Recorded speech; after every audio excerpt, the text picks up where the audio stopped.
This video is brought to you by Iona, North America's premier charging network. With unmatched commitment to elevating the customer experience, Iona is opening America's roads to all EVs, giving drivers the coverage they need, the reliability they deserve, and the amenities they crave. This video is also brought to you by Eaton. Eaton is a one-stop shop for implementing reliable and innovative EV charging infrastructure at your site. Across all applications, Eaton's EV charging infrastructure, hardware and software gives you the scalability, flexibility, and intelligence you need to charge today and scale up tomorrow at eaton.com/EVCI.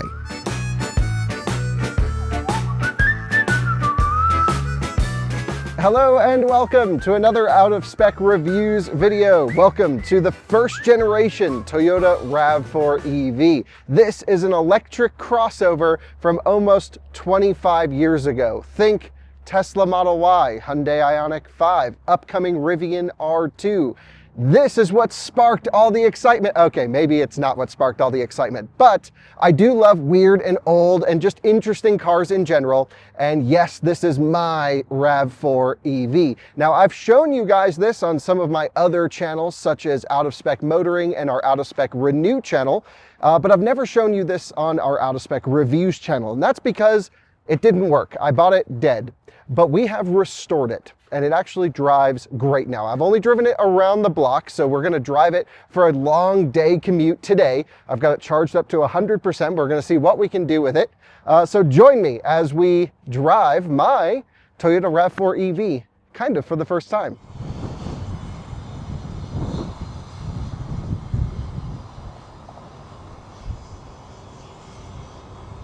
In this video, I want to tell you a little bit about the RAV4 EV, the first generation, and a little bit about this specific one, a little bit of my ownership history, how I came to actually purchase this and why I have it. I think it's a really cool piece of memorabilia, if you will. I love weird and interesting and quirky cars.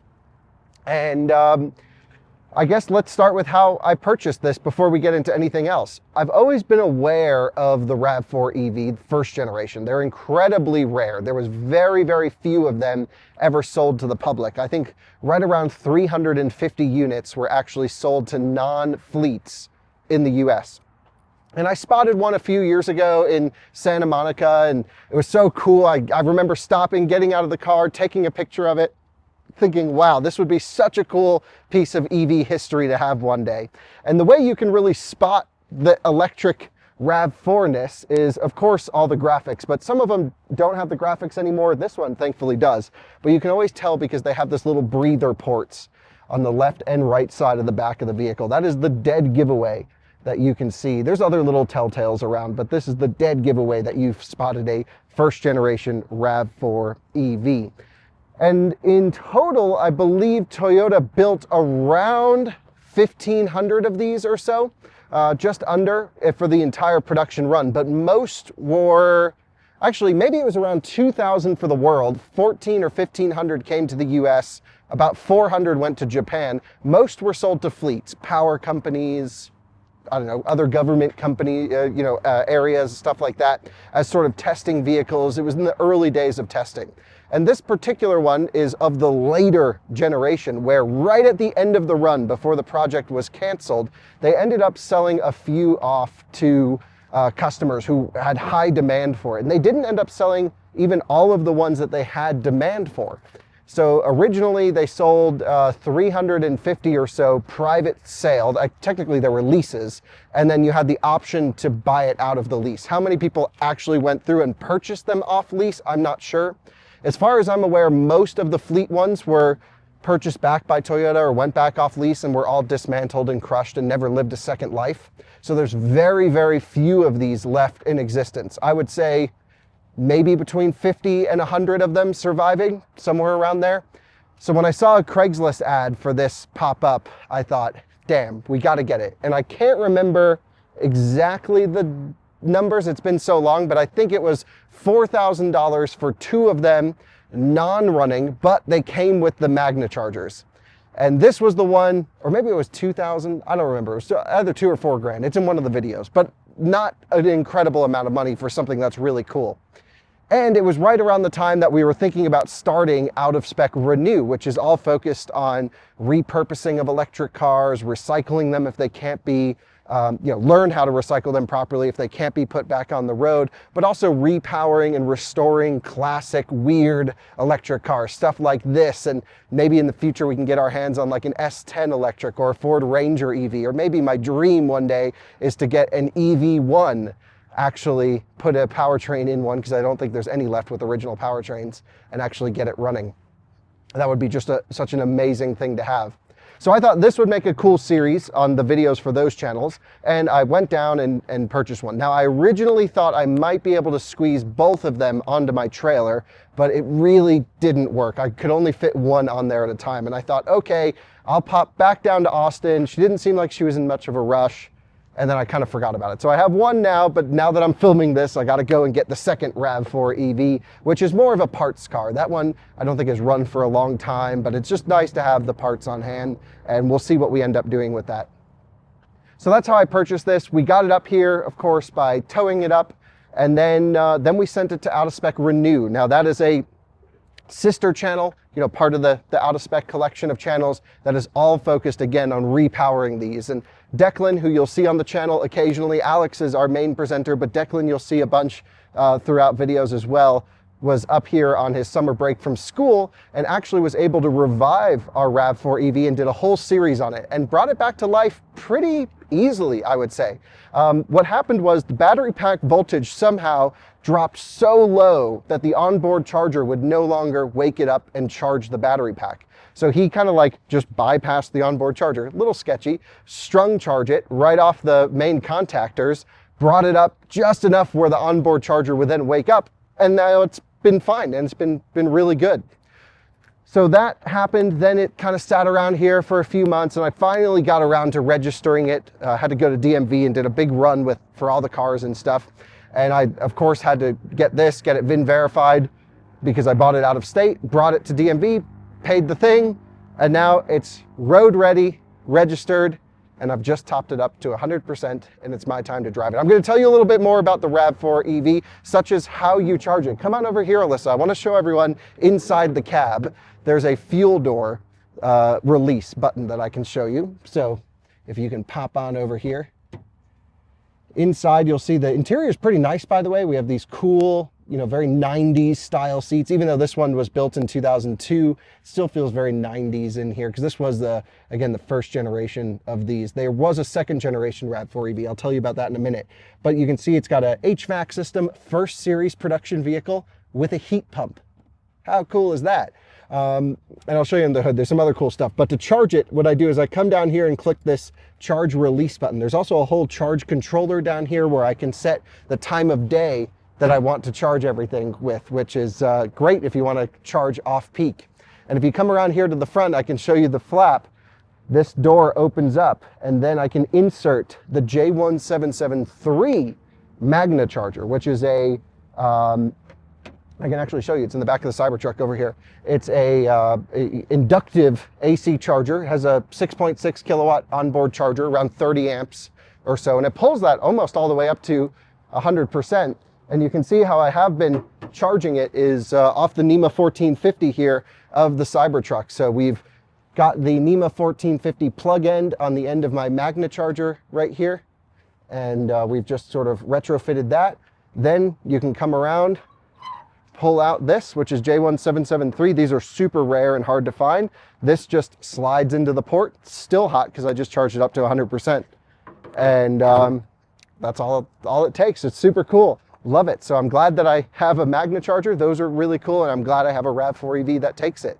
Now you can convert these to be powered off of a J1772 port. Next time Declan's back around here, we'll probably do that just so I can actually plug it into more places than the basically non-existent Magna charger network. There's a couple, I think there's a Magna charger left in San Luis Obispo. There's a couple left on PlugShare out there, but maybe no more than 2 or 3 left in the world. It's a completely dead charging standard, of course. So RAV4 EV, let me show you around and tell you about it. So it has just under a 30 kilowatt hour battery pack. Blue, you want to drive this thing? Okay, he's just playing around. That's awesome.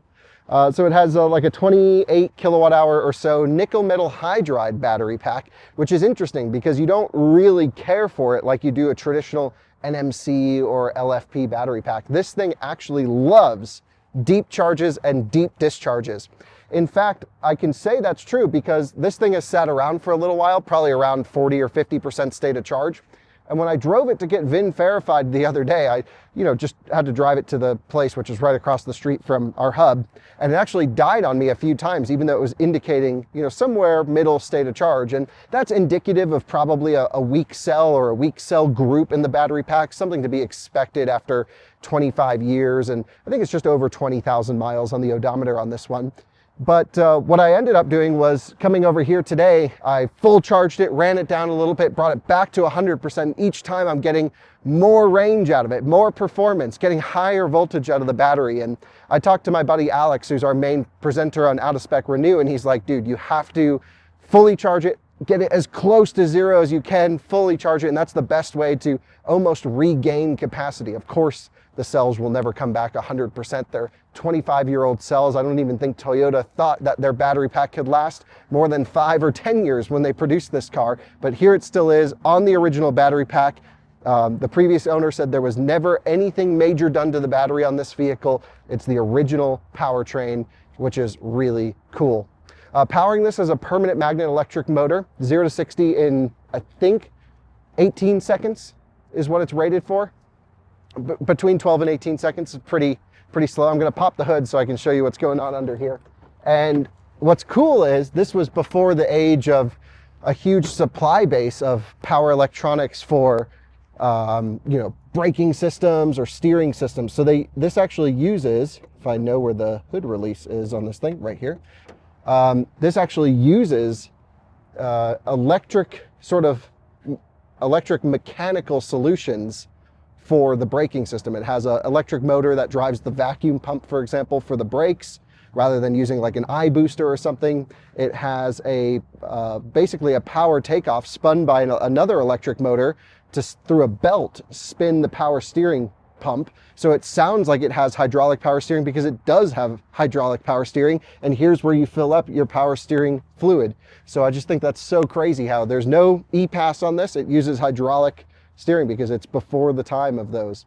I should probably replace the 12 volt on this one. It's from 2017 or so. I do keep it on a 12 volt tender for the most part. But you can see here, this is the J1773 inlet. This is the inductive charger for the inlet side. And I absolutely love this little oil cooler or radiator right here. I'm not exactly sure what that would be for, but perhaps the glycol loop for the drivetrain. And everything under here is pretty nice. This is where the onboard charger is, and Declan showed this all in the Renew video where he brought it back to life, pulled the cover off, went right to the contactors for the battery pack, or I should say the wires leading to the contactors, and good to go. This is, a lot of people will be commenting, wasn't this powered by Tesla? In fact, no. That was the second generation RAV4 EV. So in fact, Toyota did their own powertrain here. They actually produced 2 separate powertrains in the early production, or I should say prototype phase of this vehicle, a little bit cheaper. I can't remember what chemistry it was. And then the little bit more expensive nickel metal hydride that had more performance. And this vehicle was not cheap, and they decided to go with the more expensive battery chemistry for the performance of it. But I think this thing was just over 40 grand. By the time you factored in all of the California incentives for electric vehicles, these were primarily sold in California. A couple other states got them, but just a very, very, very small amount. It was primarily California only. They were pretty much like 33,000 after all incentives were applied, which back then, that's still a lot of money. That's like 50, 60 grand today equivalent when you start factoring in. This thing was over $40,000 back in 2002 or 2003 when it was sold and leased to the original owner. Now, I'm the third owner of this particular one. I don't know the story on the first owner, but I believe the person I bought it from bought it off lease, and she daily drove this exact RAV4 for years, fully charging it every day in her garage, doing errands around the Texas area, a real advocate for electric mobility. And she also owned a 1916, 1918, maybe even earlier, Detroit Electric, which was a really cool car. And I asked her whenever she is ready to sell that one, to sell it to me. However, I don't know if she's happy with me because I haven't picked up the other RAV4. So may not get that call. I really apologize for not going to get that one. I need to go down and get it. Maybe we can send Danny. What else should you know about this thing? I mean, it's just such a cool car. It's front wheel drive. It's not that fast. Top speed of about 85 miles an hour. The range when new was quoted at just under 100 miles, about 95 miles on a charge. And I believe Declan did a range test and it did surprisingly well. I think it got 70 miles or so, plus or minus, in his range test, but it wasn't a highway range test. It was more of a urban cycle, neighborhood driving, stuff like that. We will get this on the testing channel and run a highway range test at 70 from full to where it dies. In fact, it's good for the battery to run it dead, so it doesn't bother me at all just to really cycle the nickel metal hydride chemistry.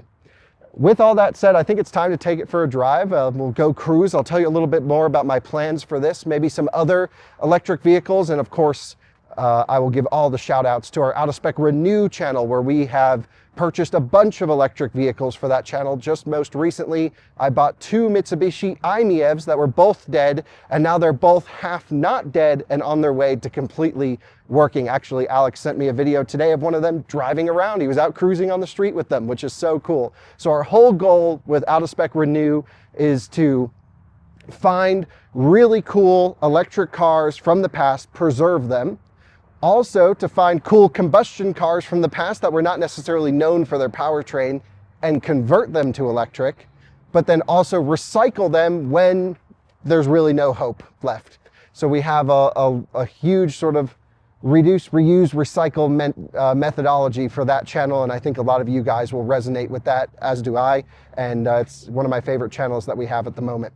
And so that's where this car came from. And we have plenty more coming, I promise you. Let's jump in, go for a drive. It's fully charged. See what happens cruising this around. Will it die again, or will it just work perfectly now that I've full charged it a couple times? Time will tell. Welcome to the interior of my RAV4 EV. First of all, let me show you the gauge cluster and what we have going on here.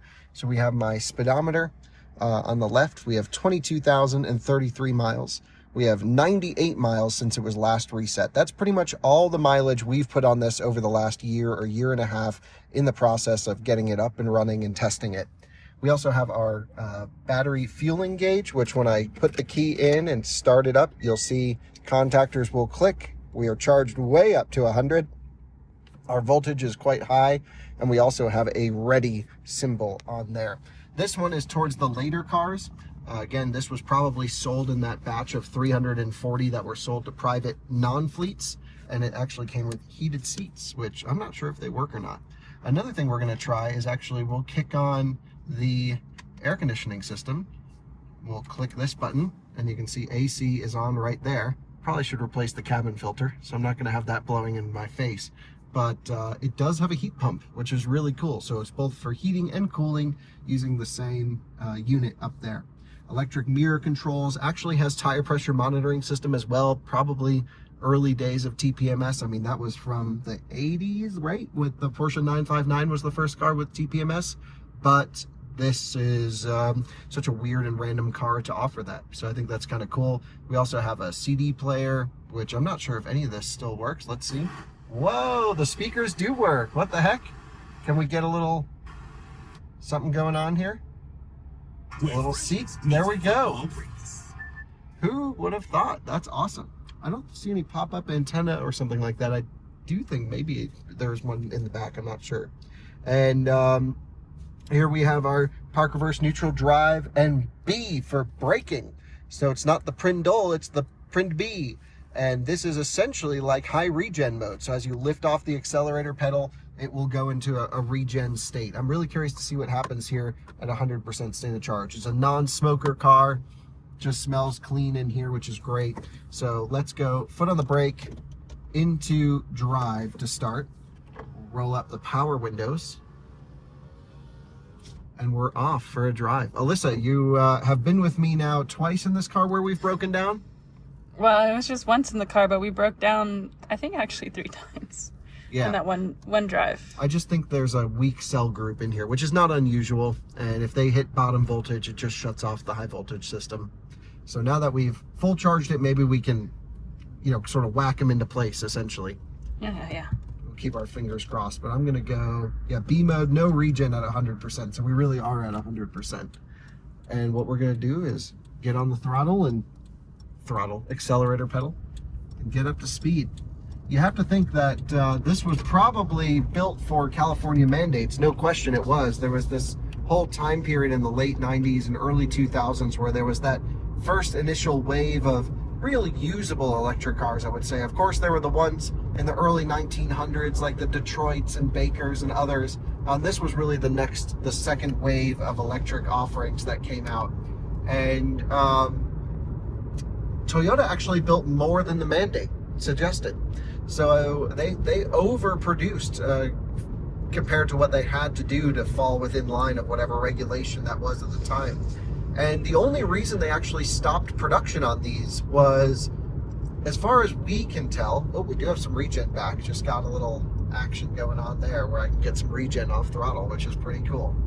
As far as we can tell, the reason they stopped this was there was a patent that changed hands through an acquisition where Chevron, the fuel retailer, actually won the patent for large-scale nickel metal hydride batteries, and basically said, Toyota, you can't produce electric cars anymore. And so it was actually, kind of a crazy story. I don't know the intricacies, but I guess GM had the patent with someone else. That division got bought by Chevron, and they said no one else can produce nickel metal hydride batteries, probably protecting their fuel retailing business. And then they couldn't produce the RAV4 EV anymore. There was still plenty of demand, apparently, for this vehicle, which is certainly interesting.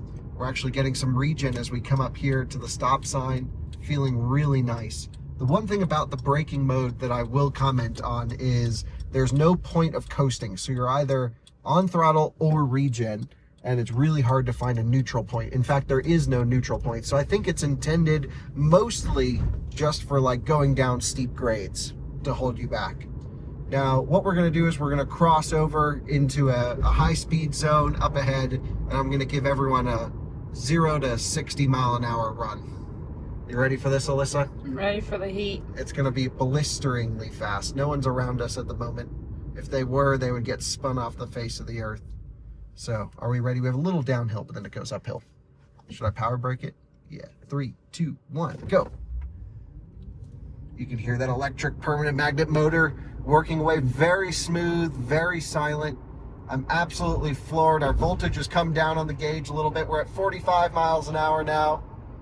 There's 55. Speedometer's probably off a little bit. Let's get up to 60. There's 60. Boom.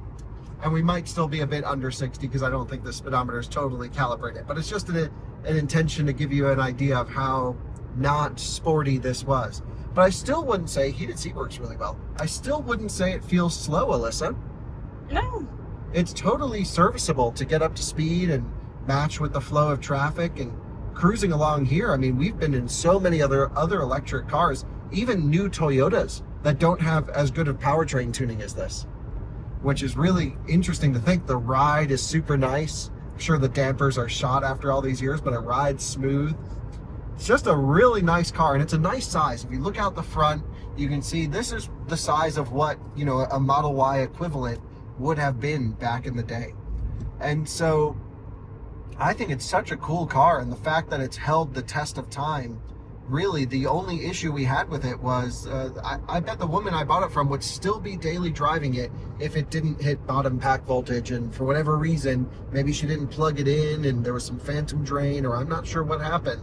But if for whatever reason it somehow just dropped the voltage too low, we brought it back up, and it's been honestly wonderful to drive. Now, I can't say that's the case for all of these, but there are reported cases of RAV4 EVs like this one here having 150,000 miles on them. People really drove them and used them. And actually, during the development phase for this generation RAV4 EV, I believe there was a single prototype that got up to the equivalent of 300,000 miles in Japan, where they developed this one.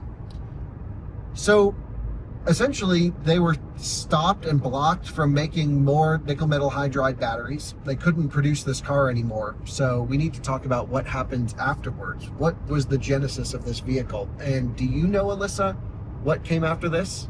because you've been in one on track with me before. No. It's the second generation RAV4 EV. Oh. And it's actually the Tesla powered one. Mm-hmm. So it uses a very similar drivetrain to our B-Class electric, which is a large drive unit from Tesla, basically a Model S 85 motor. Reversed gearing, so it's front wheel drive in that one. And then it uses a Tesla battery with 18650 cells and nickel, manganese, cobalt, NMC chemistry in that one. And it's a fine car. They're known for having some issues, some bugs, but there's some great service centers for the second generation RAV4 EV, such as Conduit EV in Southern California. We have a great relationship with them. Our buddy Alex, who runs the Renew channel for Wattworks over in Portland. And so there's a great big support base for that second generation. Also, they're more modern, they have more range, you can retrofit DC fast charging to them, and you're good to go. Speaking of DC fast charging, there is a provisional port on this vehicle underneath the hood for a DC fast charging contactor and cabling, but none of them were ever produced with DC charging. It never came to be, but that would have been super cool, as Alyssa yawns. Yeah, it's really cool. I think it would have been great. So, I mean, we've been cruising at 45, 50 miles an hour out here on the farm roads right by the hub, and man, it's quiet. It's a little buzzy in the back. There's one rattle in the rear of this thing, but it's just such a nice, perfect size vehicle. Just get in and go. It's utilitarian, but then it has some good functions. It's blowing totally ice cold air out the vents. Air conditioning working great. We should replace the cabin filter. Heated seats working great, which I've now since shut off. Everything seems to work in here. And you still do see combustion RAV4 EVs out on the road combustion RAV4s of this generation. But the EV ones are just incredibly rare. So, you know, I hope to get some more of these maybe in the future, try and repair them, fix them up. Now that we've gotten to know them a little bit, now that Alex really is, you know, and Declan, they have the Palm Pilot, the official computer that works with the computer systems in this one to get all the diagnostic equipment and knowledge. But they're incredibly hardy vehicles and just make for a fantastic daily driver in the sense. I really think I'm going to drive this quite a bit, and it's just so nice and easy to park and just a nice car. One thing I've never done with this though, Alyssa, is a braking test. Do you think we should? I'm pretty sure it's drum brakes in the rear, discs up front. I probably wouldn't. We're pretty far away. Yeah, maybe we'll wait till we're closer back in case something falls off. Yeah. So yeah, we're, again, just like with any car, we're staying close to the hub and then building out our distance and building out our distance and building out our distance. But what I'm going to do, especially now that the weather's nice, it's not frozen outside or anything, even though NIMH chemistry is not too bad in the cold. It's pretty good in the cold. I'm going to just drive it, try and cycle it, get the battery down as low as possible, and just try and expand that window of operation. You cannot do that with other chemistries. That is just really specific to nickel metal hydride chemistries here. But again, easy to get right back up to speed. I was very gentle throttle on that. We've got air conditioning running. Car tracks dead straight. Super comfortable and just a great, wonderful car. Need new windshield wipers and a detail. And I'm so glad that we have this in the collection. I really think we need to do this versus BZ4X, which is Toyota's really only electric car sold in our market. They do sell other electric cars in other places, but we get the busy forks, and in many ways, this is better than the BZ4X. We'll have to find them, of course. Yes, of course. Yeah, but this was actually more expensive or equivalently priced to BZ4X. And objectively, a BZ4X is a better car, but it would be fun to do a video comparing them, showing them all the ways that the original RAV4 EV is better than their modern interpretation of it. So I'm just in love with this thing. Let me know what you guys think below. I know it's interesting to of course, we'll hear the comments that Toyota's lost its way and they're not focused on battery electric anymore. And to a sense, you're absolutely right. But also to another sense, maybe they have a good business plan. Maybe they don't. I think it's something time will tell. I'm not here to judge. I'm just here to report. And I will say, I'm disappointed in the fact that we haven't been able to buy RAV4 EVs of today. You know, we have a BZ4X, which is close, but just would have been great to see the brand embrace electric a little bit more. But in general, You know, the whole electrification window is still playing out. I'm not sure what's going to happen. No one really can be sure. But imagine, I just keep coming back to imagine them having this and iterating on this platform and learning and growing and pushing the boundaries of technology and making it reliable. I think we'd be actually, as a car market, in a totally different place from where we are today. Toyota is just such a big player that if they really took electric seriously, it's possible Tesla may not even have their chance to succeed. And maybe it's a good thing it all played out the way it did. It's certainly, for a lot of people, it was a good thing. But what we do know is electric vehicles, regardless of what everyone says out in the media and everything, there's still plenty of interest. You can see people watching our videos about them. I see the numbers. I'm not really seeing the interest totally drop. And, you know, I think the biggest thing holding back EV adoption right now is depreciation. What's going to happen as they age? What's going to happen, you know, with their values in the future? Are they all going to turn into dead bricks? And part of what I'm trying to figure out, and I'm not trying to prove anything, I just want to know, is how hardy are these things? How well will they stand the test of time? And I think this is a really interesting data point to show, hey, here's a car that's, you know, almost 25 years old now. It's really 22, 23 years old, and was treated as a daily driver. It was, you know, left dead for a year before we revived it, and now we're out here way after the amount of time that was ever planned for this vehicle to last. Driving along at 50 miles an hour, we can pick up the speed a little bit, get up to 55. Driving along at 55 miles an hour, just like a normal vehicle. And it's got a good horn. Yeah, love this thing. So we'll do one last brake test and then we'll end the video, but I wanted to share this with you on the reviews channel because it's the first time I've ever been able to review a first generation RAV4 EV, and it's so cool that it's my first generation RAV4 EV. All right, guys, we're gonna do a quick braking test. This is more for my own safety. It's just really important, especially to me, as my friends and other people drive my cars quite frequently. I do want to make sure I at least know what to expect, and we've tested everything to make sure they're good. So let's get up to 35 miles an hour and do a full braking test. 3, 2, 1. Whoa, that was amazing. Great ABS pedal feel, better than most modern cars. Sharp braking performance, firm pedal. Hell yeah, this thing is awesome. And it left just the perfect amount of skid mark. You always want just a little bit slower tire rotation than how fast you're going. Man, Toyota knew how to build a car. Do we have like a handbrake on this thing? Oh, it's not. I was gonna say we could whip this thing around. Might flip though. It's only 3,500 pounds, by the way. It doesn't weigh that much, but it's not as light as I would have maybe imagined it to be. So, do you think it'll do a burnout, Melissa? Is there a... Here's the handbrake. This is just for scientific purposes. Nope, won't do a burnout. I was trying to hold it on the parking brake. Doesn't have enough stall torque to get it off of zero to spin the tires. But it's still pretty quick. Foot down, she gets right up to speed. And I definitely think the having it fully charged means it's good to go. I just wonder at what point will it start to cut out on us again. Well, didn't Declan do a range test? Declan did a range test, but I think it needs a couple more cycles, you know, like just to open it all back up again.